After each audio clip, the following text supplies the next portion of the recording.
മുല്ലപ്പള്ളി രാമചന്ദ്രന്റെ വീട്ടിലെത്തി സ്ഥാനാർത്ഥികളായ advocate K പ്രവീൺകുമാറും അഭിജിത്തും പിന്തുണ തേടി.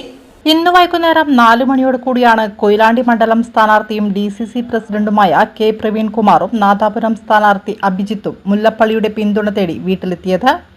അരമണിക്കൂറിലേറെ നേരം ഇരുവരും മുല്ലപ്പള്ളിയുമായി സംസാരിച്ചു. നാദാപുരത്തും കൊയിലാണ്ടിയിലും വർഷങ്ങളായി വികസനം മുരടിപ്പാണെന്നും ഇരു കൈകളും നീട്ടി UDF സ്ഥാനാർത്ഥികളെ സ്വീകരിക്കുമെന്ന് മുല്ലപ്പള്ളി രാമചന്ദ്രൻ പറഞ്ഞു.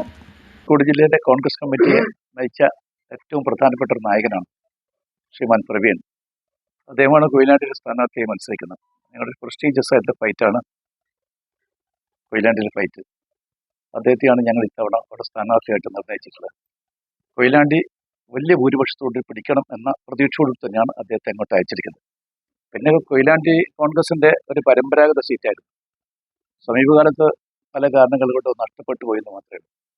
അത് പ്രവീണിനോട് തിരിച്ചുപിടിക്കാൻ സാധിക്കുന്ന പ്രത്യാശയോടുകൂടിയാണ് അദ്ദേഹത്തെ ഇത്തവണ സ്ഥാനാർത്ഥിയാക്കാൻ വേണ്ടി അഖിലേന്ത്യാ കോൺഗ്രസ് കമ്മിറ്റി തീരുമാനിച്ചത്. ഒരുപാട് പഠനങ്ങൾ നടത്തിയ ശേഷമാണ് അദ്ദേഹത്തെ സ്ഥാനാർത്ഥിയായി കണ്ടെത്തിയത്.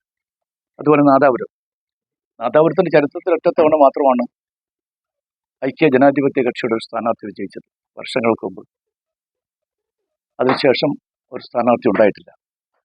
അതിൻ്റെ പരാജയം നാദാപുരത്ത് കാണാനുണ്ട്, അതുപോലെ കൊയിലാണ്ടിയിൽ കാണാനുണ്ട്. വികസനമില്ല. അവിടെ മാറ്റമുണ്ടാക്കാൻ വേണ്ടിയിട്ടാണ് യുവാവായ യൂത്ത് കോൺഗ്രസിൻ്റെ അഖിലേന്ത്യാ സെക്രട്ടറി ആയിട്ട് പ്രവർത്തിക്കുന്ന ശ്രീമാൻ അഭിജിത്തിനെ മത്സരിപ്പിക്കാൻ വേണ്ടി ഞങ്ങൾ തീരുമാനിച്ചത്.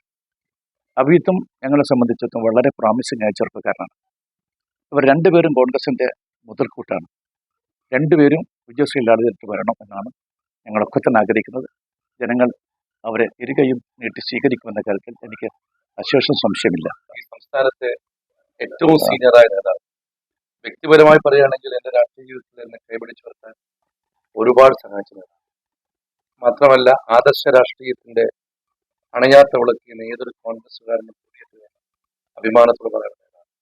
ആ നേതാവിന് അനുഗ്രഹമാണ്. അത് വലിയൊരു അദ്ദേഹം നൽകുന്ന പിന്തുണ, സ്നേഹം എന്നും വരുന്നത് സഹായമായി.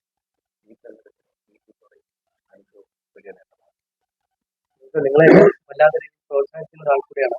അല്ല, തീർച്ചയായിട്ടും എൻ്റെ ജീവിതത്തിൽ ആദ്യമായി ഞാൻ പാർട്ടി ടിക്കറ്റിൽ മത്സരിക്കുന്നത് ശ്രീ മുല്ലപ്പള്ളി രാമചന്ദ്രൻ എന്ന് പറഞ്ഞ ഞങ്ങളുടെ നേതാവ്, അദ്ദേഹത്തിന്റെ കയ്യൊപ്പിൽ അന്ന് കോഴിക്കോട് നോർത്തിലാണ്.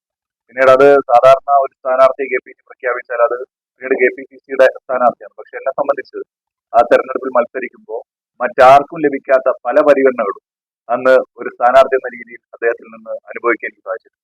ഞാൻ KSU പ്രസിഡന്റായിരിക്കുന്ന കാലത്ത് അദ്ദേഹം KPC പ്രസിഡന്റാണ്. ആ ഘട്ടം എല്ലാ ഘട്ടങ്ങളിലും അദ്ദേഹം ഞങ്ങളെ ചേർത്ത് പിടിക്കാൻ തയ്യാറായിട്ടുണ്ട്. അപ്പോൾ വീണ്ടും ഒരു തെരഞ്ഞെടുപ്പിൽ പാർട്ടി ഒരു അവസരം തരുമ്പോൾ അത് മുല്ലപ്പള്ളി രാമചന്ദ്രൻ എന്ന് പറഞ്ഞ ഞങ്ങളുടെ നേതാവിന്റെ ഏറ്റവും വലിയ ബന്ധങ്ങളിൽ നിന്ന് അദ്ദേഹം പ്രതികരിച്ച പാർലമെന്റിന്റെ കീഴിലാകുമ്പോൾ അതേറെ സന്തോഷമാണ്. അദ്ദേഹത്തിന്റെ അനുഗ്രഹം വാങ്ങി, ഇന്നലെ തന്നെ അദ്ദേഹത്തോട് സംസാരിച്ചിരുന്നു. അനുഗ്രഹം വാങ്ങി അദ്ദേഹത്തിന്റെ നല്ല വാക്കുകൾ, ഞങ്ങൾക്ക് മുൻപോട്ട് എങ്ങനെ പ്രവർത്തിക്കണമെന്നുള്ള വാക്കുകൾ അദ്ദേഹം ഞങ്ങൾക്ക് പകർന്നു നൽകി. എന്തായാലും ഈ തെരഞ്ഞെടുപ്പ് വലിയൊരു വിജയത്തിലേക്ക് പോകും. ആ വിജയത്തിന്റെ ശില്പിയായി പ്രിയപ്പെട്ട മുല്ലപ്പള്ളി സാറും ഞങ്ങളുടെ